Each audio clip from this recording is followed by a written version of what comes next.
步唔夠快喎。開頭輸少少唔緊要嘅，秋名山後段越嚟越少直路，越嚟越多急彎，到時先係個衰仔表演嘅時間。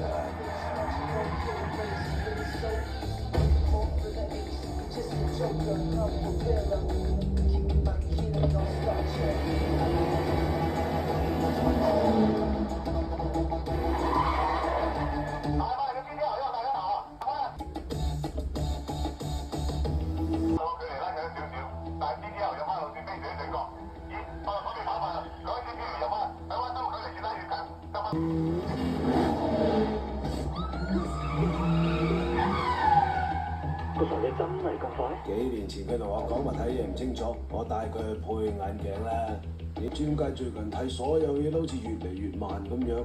喺嗰陣時我就知道佢越嚟越快。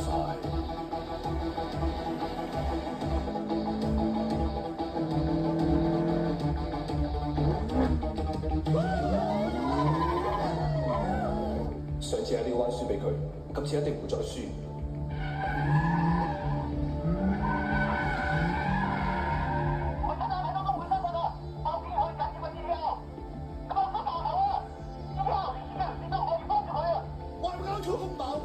我